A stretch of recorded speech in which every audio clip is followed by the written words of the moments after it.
Welcome to Momentum for Change, Voices of the Missouri Movement. This is a monthly podcast produced by your coalition, and I am your host, Nora Mosby, a member services specialist at the Missouri Coalition Against Domestic and Sexual Violence. We hope you enjoy this conversation coming to you from Voices of the Missouri Movement.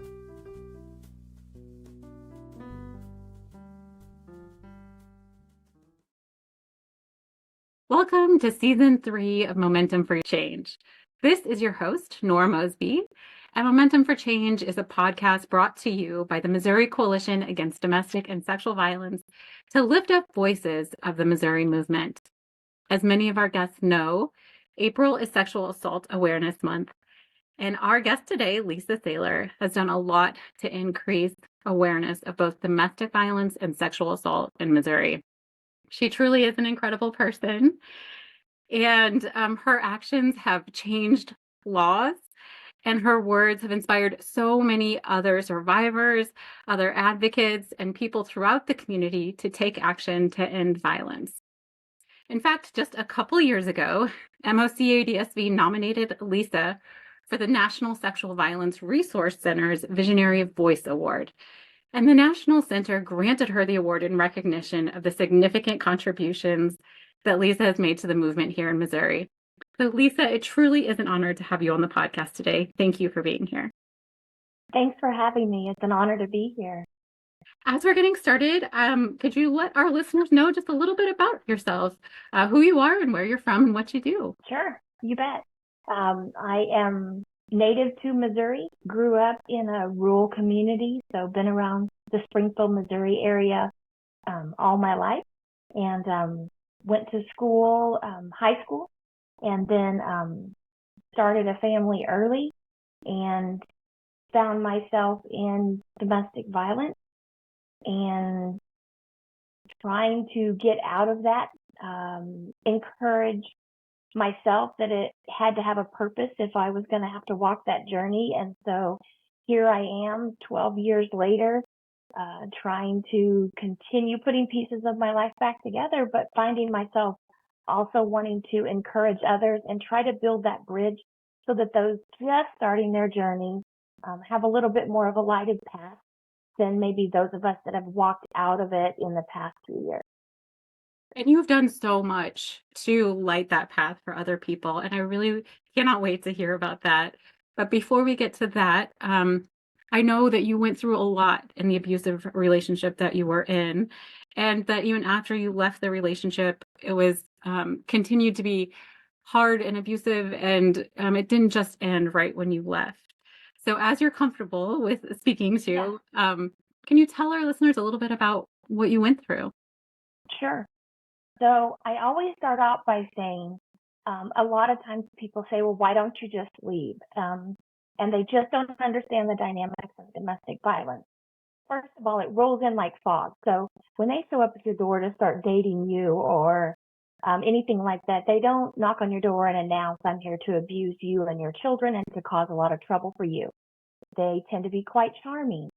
They seem to be the life of the party. They tend to make you feel very special. And over time, that fog rolls in and you realize, well, maybe they're just grumpy. And so you dismiss it. And then you realize, well, maybe they just had a bad day. And then you continue to move that boundary. And then before you realize, that fog of that storm of domestic violence has really rolled in and just settled. And you really just can't see to get back out of that. And so for me, I had left one domestic violence marriage and was a single mom of 2 boys, and found myself on the radar of a neighbor who seemed very kind and caring, noticed my brakes were squeaking, offered to change the brake pads, brought milk and eggs and left them at my door. And slowly but surely, I opened the door to what I thought was going to be this awesome relationship.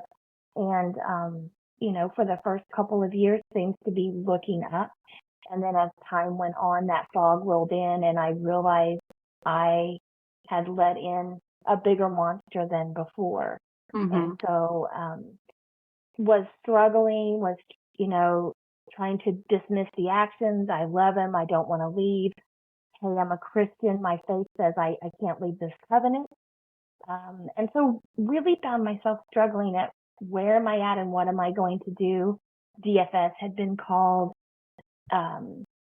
Things that would happen commonly in our home in the evenings would be to simply ask a child to go and take the trash out is a very common chore. But in our home, it would be asking you to take the trash out and physically counting to 3. And if it had not been completed, the punishment for the whole household was to go outside, grab bags of trash from the dumpster, whip them open into the children's bedroom, open them up, spread them on the floor, and there that would have to sit for, 24 hours at least to prove a point that next time you'll do it quicker and better and respond because I'm in charge and you're not. Mm-hmm. And so the same thing would happen if it was time to get up. Cold water dumped on mattresses, dumped on people for not moving quickly enough or measuring up to unreasonable expectations. And so then you would sleep in a wet mattress with wet bedding for a few days afterwards to prove a point. Again, you'll jump higher, you'll move quicker, you'll respond to me quicker next time because, again, I'm in charge, it's my way. Mm-hmm. And so over time, even though that is bad enough as it is, over time, those situations escalated even further. And so unfortunately for me, I felt trapped. I felt frozen in fear. I did not leave as early as I had hoped. As a survivor, I will always carry a certain amount of guilt for keeping my children under the water with me longer. I went to our church hoping to try to find some mentorship, but unfortunately, not all churches or pastors understand the dynamics of domestic violence.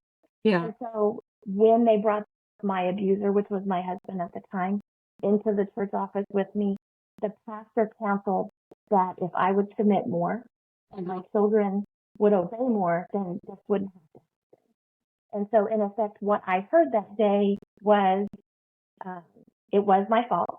I didn't measure up, and it was something that was in my power to stop if I would measure up and do better. Mm-hmm. And I think what my abuser heard was, that's right, keep doing what you're doing. And I think it enabled him to feel more power and enabled me to feel more powerless. Yeah. And plunged me back underneath those waters. Now, fortunately for me, it was shortly after that I chose to keep my faith and walk away from man's inability to understand the dynamics of domestic violence. I always say the faith played a really big role for me in my journey from victim to survivor. Yeah. And I try to do an emphasis on it's not the Bible that says this is okay. Yeah. These are misguided folks that just simply don't understand the dynamics of domestic violence, and they're just giving poor advice. Yeah, I am so glad you spoke to that because unfortunately, I think that is just a very common that we see kind of faith community is not providing that kind of support that survivors are seeking. And I'm really hopeful to see a lot of our members here at the coalition partnering with churches and other faith institutions in their communities to better respond to survivors of domestic and sexual violence when they are seeking assistance. So. Absolutely. I always tell folks the domestic violence journey will make you wiggle in your pews. It's not comfortable. It kind of stinks to have those conversations. Yeah. But those conversations, that's actually where it belongs. Yeah. Is to be out there and not hidden. Yeah. And to be real with people and make them understand their value and what's acceptable and what's not. For our family, DFS was called twice for hotline. Listen, each time when they visit the home, I would go to Walmart. I would buy $5 posters, hang it over the walls where he had either kicked a door in or kicked a hole in the wall, punched a hole in the wall. So it's quite easy to fake my way through that. Whenever that young woman that was reporting left with her pencil and notebook, my children and I would have answered for whatever was divulged during that interview. And so, of course, we kept that locked down. We knew how to perform, if you will, to pass that sort of questioning. It doesn't make it right, it doesn't make it the right thing to do. But unfortunately, a lot of us find ourselves struggling with when to jump, when not to jump, when to air the crazy that's going on, or when to keep it tucked inside the closet. And sometimes it just gets bigger than us. Mhm. I liken it to a fire. If your house is on fire, the very first thing you take out is your children.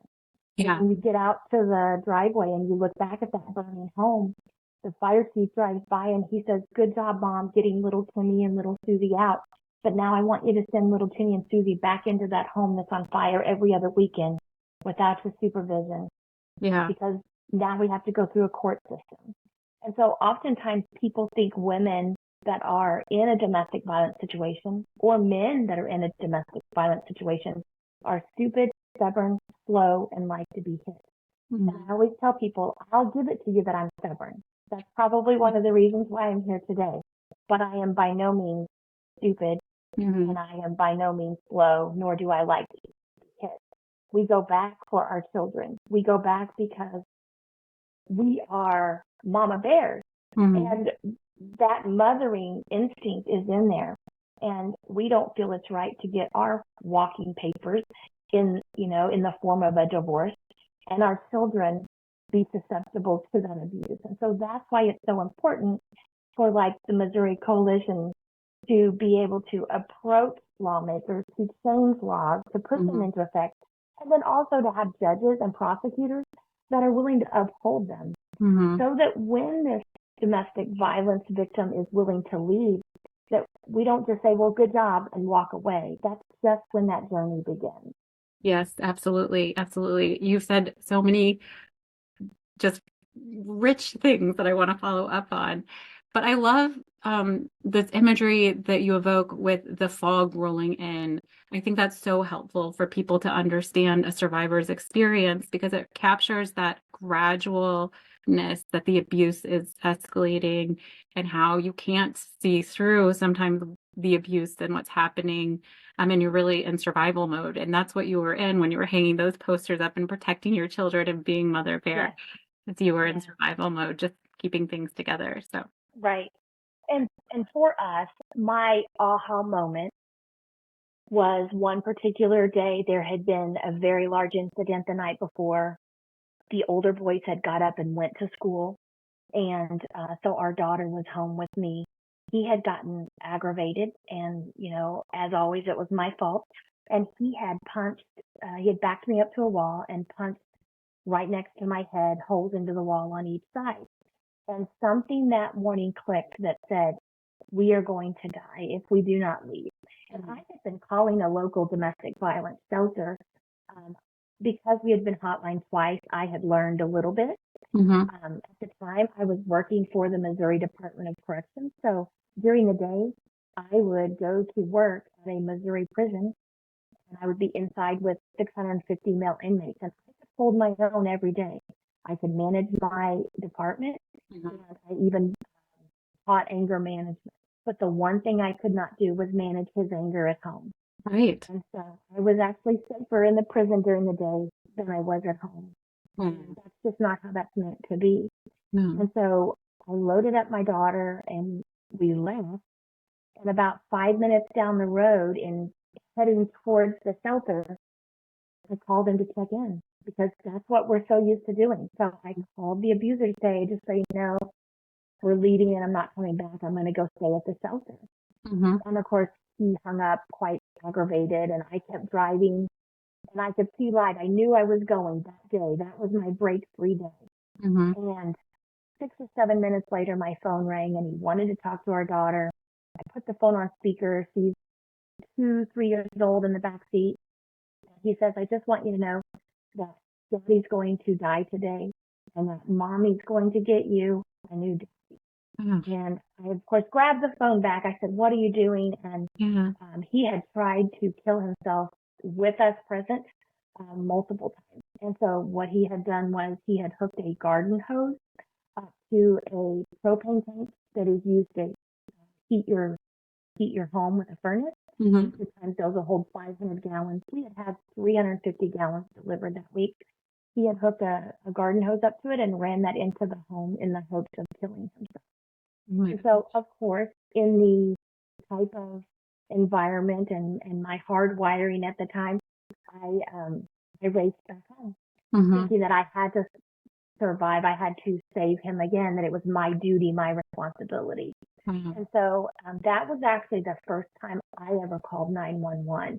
And that was probably the fourth or fifth attempt he had made on his life.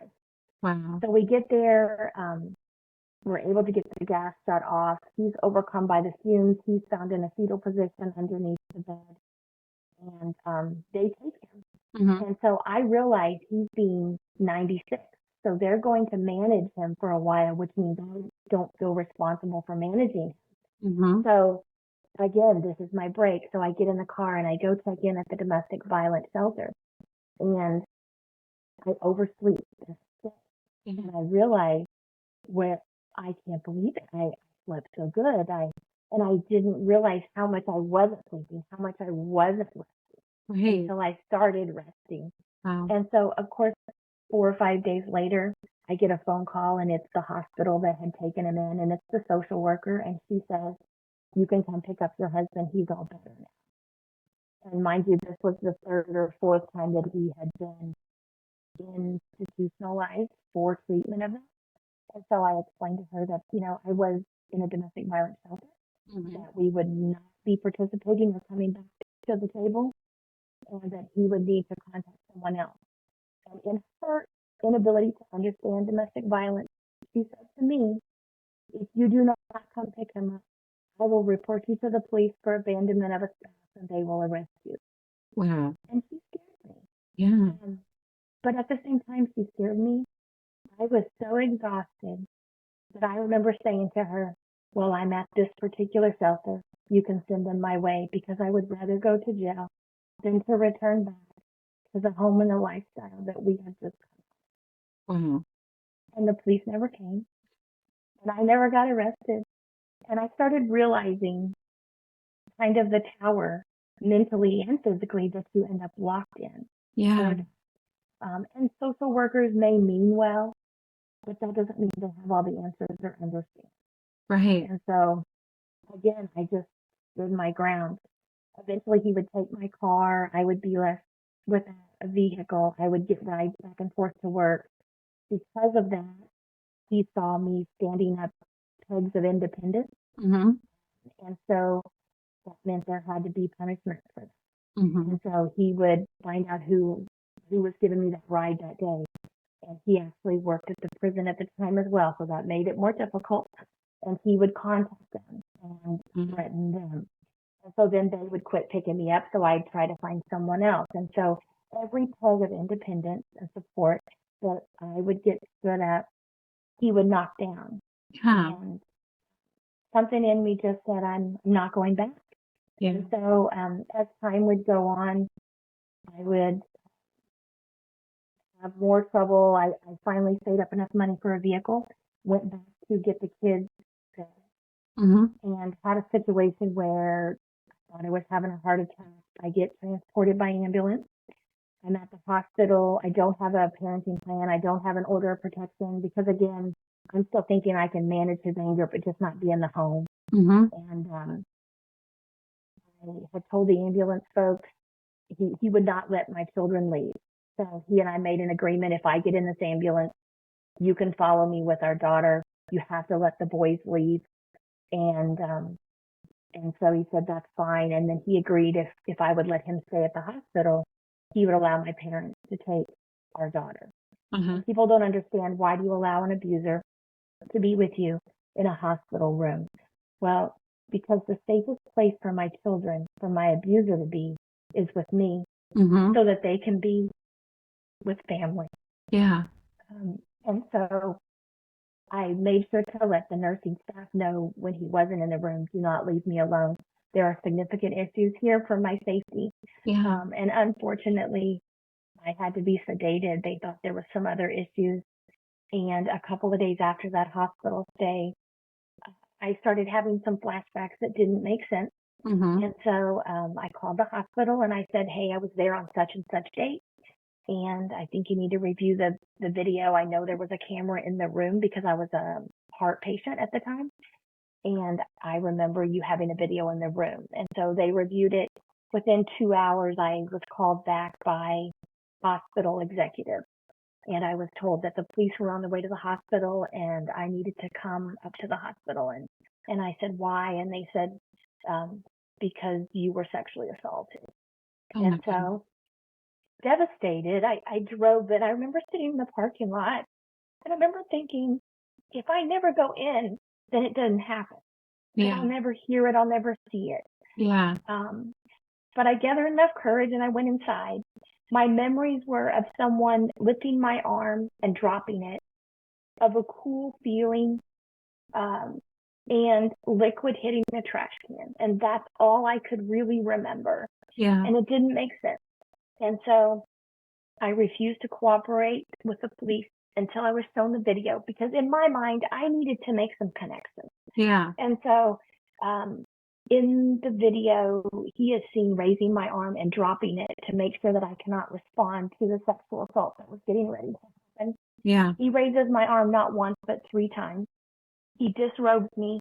I am on oxygen. They believe I have blood clots in my lungs. Mm-hmm. So they had sedated me in an attempt to keep those blood clots from moving, to keep me settled. So moving around was something that put me in more danger. So I'm on oxygen. I'm sedated. He has disrobed me. And he had begun licking on me, which unfortunately isn't covered under our rape laws at the time. Yeah. And so the liquid hitting a trash can was actually him, and we're all adults here, so this stinks. Yeah. This was him masturbating into the trash can while getting pleasure while I was sedated. Oh. And so as I watched that unfold, when he is done, he reopens the door to the hospital hallway and goes and sits back down. And I was devastated. I had already been betrayed as a mother and a wife. Yeah. Because he was to care for us. But seeing this play out was an aha moment for me to realize there was no return. Mm-hmm. And not only for me, but there was no return for my children. Yeah. For his lack of regard. My oxygen was knocked off during the attack. Yeah. There had been true blood clots in my lungs that could have dislodged and caused me much more significant condition. So I got back out and I didn't talk to anyone for 4 or 5 weeks.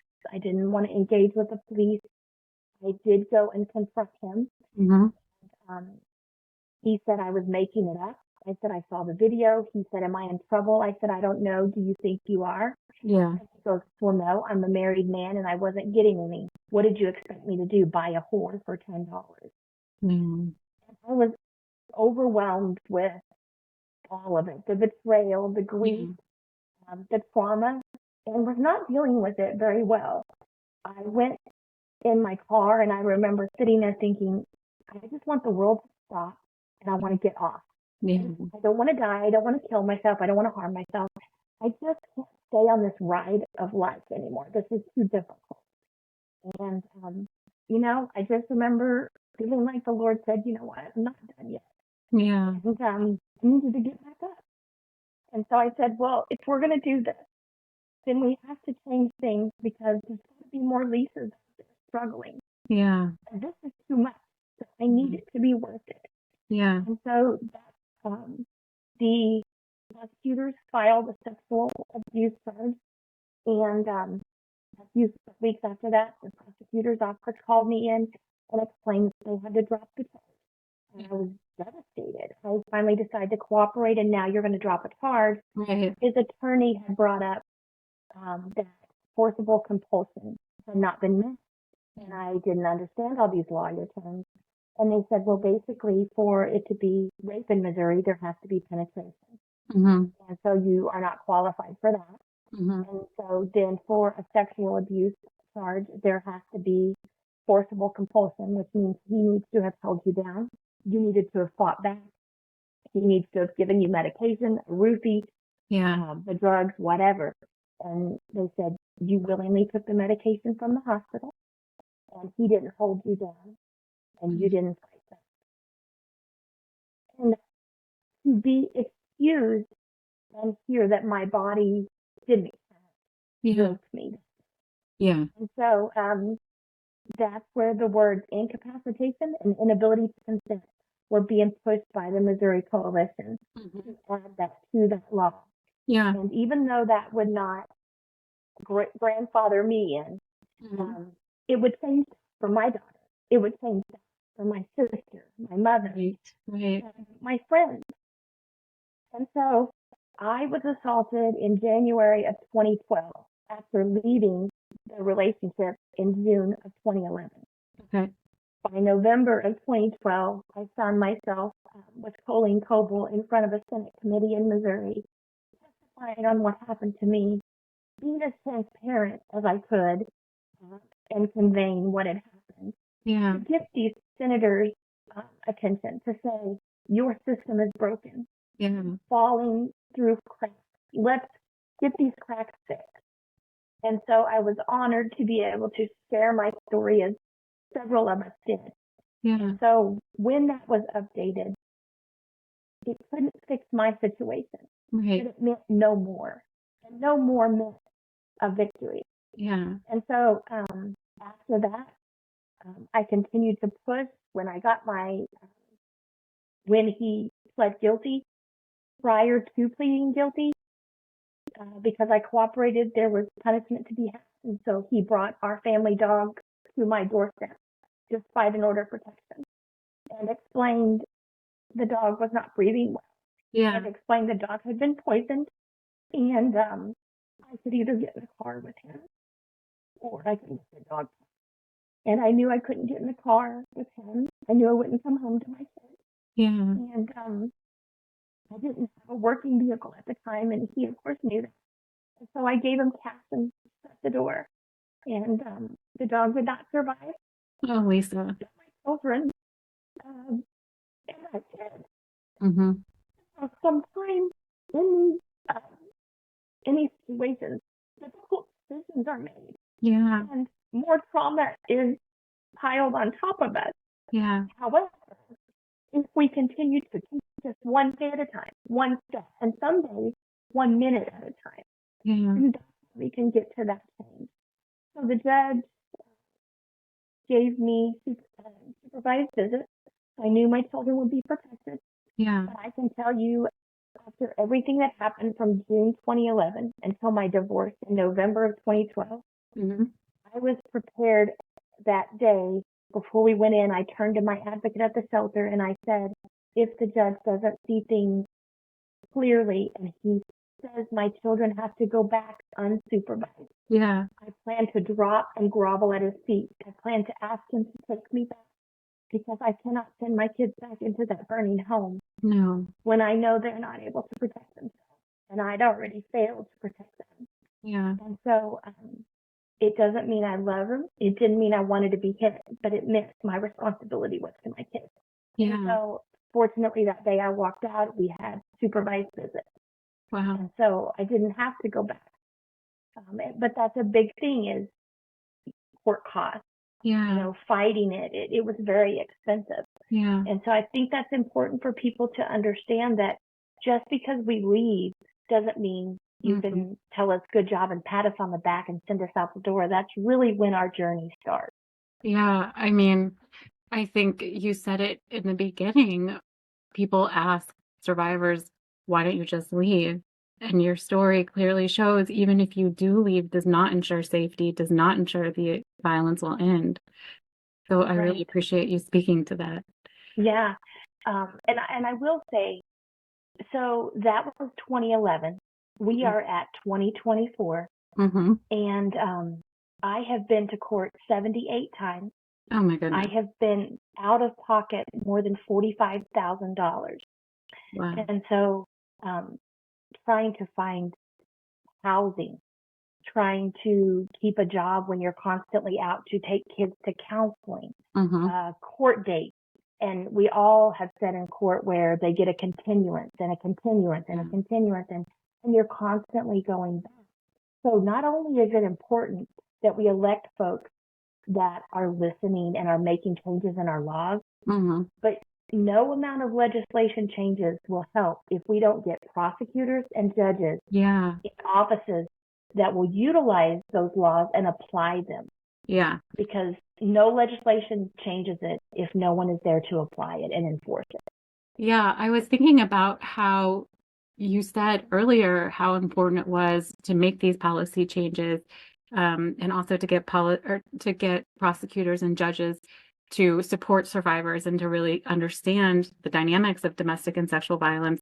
And you cared so deeply and knew that so deeply even 12 years ago as you were just leaving this relationship. Um, I'm just wondering, kind of, how do you have this large worldview and this passion to help other survivors, even in the midst of your own trauma and your own crisis? Like, you went to the state legislature just months after dealing with this trauma. Where does your strength and inspiration come from? Remember when I said I'm stubborn? Yeah. So this is where it comes in. I could not believe how much brokenness that I felt, how broken my heart was, but also how traumatized my brain was. And to see my children suffering because I had allowed it to go on for too long, it broke me even further. I felt like I was a failure. And I could not see fixing it for me and my children without leaving some sort of a roadmap for someone else that may come along. And so it's almost like you're going on a walk in the woods and you're dropping breadcrumbs because you got to find your way back. While I never intend on finding my way back, I do intend on someone else coming out of the woods behind me. And so for that, Lisa and her kids, I don't want them to suffer to the degree that we have in our family. I think that broken kids left broken and not helped lead to broken adults. And if we don't break those cycles, I think we will find ourselves just in this vicious cycle that is just like domestic violence. And we will not break those family curses, if you will, where we always get what we've always gotten because we always do what we've always done. Yeah. And so sometimes there just comes a point where you go, I'm done. And this is my truth. I'm going to stand on it here. And in the meantime, I'm going to pull my kids and I out, and I'm going to throw a rope to the next one. And then when she gets out, she can throw a rope to the next one. And when he gets out, he can throw a rope. And we just keep on. Yeah. Because that's what we're supposed to do. We're not meant to be left behind. No, absolutely not. And I think your rope has been caught by so many other survivors because of the action that you've taken. And I just want to be really clear with our listeners that in 2012, when you went to the state legislature and told your story, you made it real for those state legislators, and the law did change. And now in the state of Missouri, felony rape laws do include situations where a survivor has been unable to give consent or was incapacitated. And that's huge. We did not have that before 2012. So that is just such an incredible gift that you have given to the world. And I thank you so much for that. It is an honor to stand and fight. It's also very sombering thought to realize that there are a lot of us victims that never get to make the journey to survivor. We end up being killed. We don't have a voice. We end up passing away at the hands of our abusers because someone didn't stand in the gap. Someone didn't respond because we didn't feel safe enough to leave. Yeah. And so for me, I'm privileged enough that I got out, and I'm privileged enough that I have a voice. Yeah. And so though my voice may break and though my heart may still hurt, I am no longer broken. And I owe it to those that can't speak for themselves or that need someone to hold their hand while they walk this journey. That's my gift back because someone reached in to help me. Yeah. Well, that is so generous of you. And it really is making all the difference in the world. I do want to ask about your kids. You mentioned getting a lot of strength from your kids and wanting to make a change because of your children. So how are your children doing today? Sure. So my oldest is 30, and he's a father now to two. And my middle son is 26 and a father to one. And then my daughter is 17. And so a lot of times kids coming out of broken homes to this degree will find themselves battling addiction or in abusive situations or the abuser themselves. And so I say that I bathe my children in prayer, and I let them be angry with me for my failures as a mom, where I didn't leave quick enough. That was not an overnight fix, but I can tell you that I have a wonderful relationship with all three of my kids. Our daughter, of course, is still at home finishing high school, but I've been very fortunate to see the boys now as fathers and husbands who choose a way different than the example that they were given when they were younger, letting them realize that mom didn't make good choices. But at the same time, I'm not responsible for the choices of an abuser. So I always tell folks, you don't have to tell us where we're failing. We look at ourselves every day in the mirror and beat ourselves up as well. And so we don't need someone to tell us where we're failing. But at the same time, we need someone to encourage us of what we're doing right and to give us more options and choices. Yeah. And so the kids are great. My daughter, we were moving. So my abuser has had several run-ins with the law and continued to pursue for several years. Because of that, we moved a lot.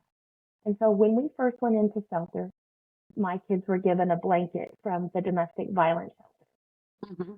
Years later, we are moving for the 7th or 8th time, and my daughter brings the blanket to me, and not realizing she would even have a memory of that, she said, I want to donate this back to the shelter.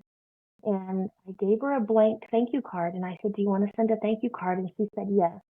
And when she brought me that thank you card back, it read, thank you for the warm and comfy blanket, but we are safe now and no longer need it. Please give this to another family and tell them hope is coming. And she was 11 at that time. Whenever we went into shelter, she was 3. And I guess as a parent, that is one of my prouder moments to say, I may not have done a lot of things right, but after I got my stuff together, I darn sure raised a very strong woman, and I'm very thankful for her heart. Yes. And for her wanting to give. She ended up writing another letter to the child that would receive a blanket, and also made another blanket, and we delivered them.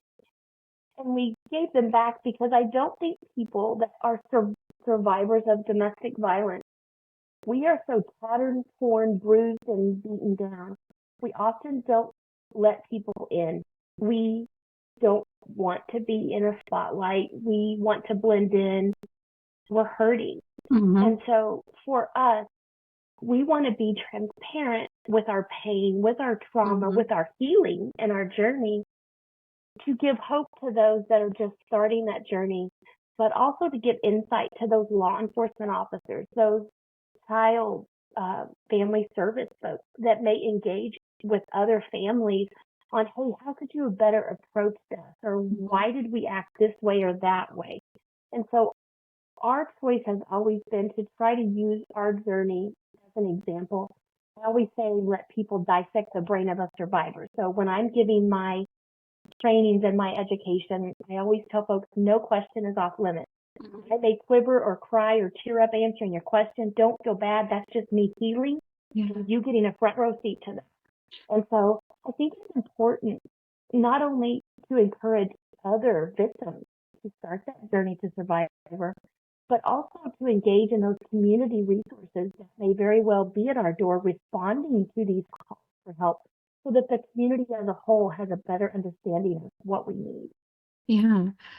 I think, like your daughter said in her letter, your actions to support other survivors and to make change inspires hope that that change is possible. And so I appreciate that so much. And your involvement in the domestic and sexual violence advocacy movement did not end after you left the state legislature, after testifying about your story in 2012, you have remained involved and very active and continue to speak regularly in the community, including being pretty involved with the Greene County Family Justice Center. Can you talk about that a little bit? Sure. I was honored to be asked to join the Voices Committee. Gosh, it's probably been about 2 years ago. And the Voices Committee is made up of a group of survivors who have walked out that journey.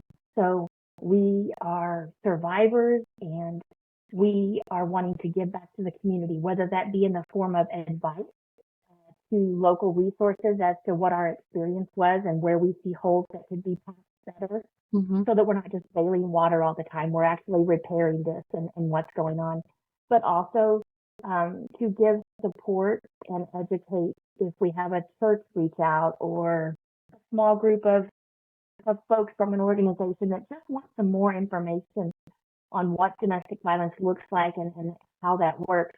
You know, we are a group of ladies and survivors that are just ready to be sent out and given an assignment to try to help spread the word in the community and also educate so that people realize what our experiences was, how could we make them better for the next folks coming through, but also what if your sister or your mom or your daughter is involved in these type of relationships? What can we do? What should you say or not say in order to help encourage them? So that's what we're for. It's just we're just a fierce group of survivors that just want to make a change. That sounds like a wonderful group. And you mentioned earlier that your work to support other survivors has been healing for you. Can you talk about what that process has been like and why it's been healing for you? Sure. So occasionally I'll have someone reach out because they know about my journey from victim to survivor. And they'll say, my daughter's in a domestic violence situation. I've just given up on her. She's just so slow. She just doesn't seem to get it. And I've done everything I can and thrown money at it. She runs right back to him every time. And I always say, hey, mom, dad, take a breath. First of all, don't ever give up on us. Yeah. It's about planting seeds of truth. So whenever you're engaging with that particular survivor or victim and she's not out yet, think of it as planting a seed of truth. She needs to know, one, that she's being heard, that she's being believed, and that you're there for her when she's ready. You can't save us till we want to be saved. And so you may be able to just plant a seed of truth and someone else is going to come along and water it and maybe drop another seed. And so eventually there's a harvest there to reap. Eventually it takes root and eventually we see our way out of the fog. And it's when we're coming out that we need you to re-engage with us. Don't ever give up or think we're not listening, because we are. And one of the things that has been so just a huge honor for me is to work on lifetime protection orders in Missouri. Yeah. I was going back to court every year, and I would sit there and see multiple victims waiting for a renewal of an order of protection right along with me. Yeah. You're reliving your trauma. You're taking up a spot on the docket. And not all cases need to have a lifetime order. We needed to at least have that option for our judges in Missouri to utilize. And so I heard about this gentleman, Lane Roberts. He is a congressman from the Jasper County, Joplin area.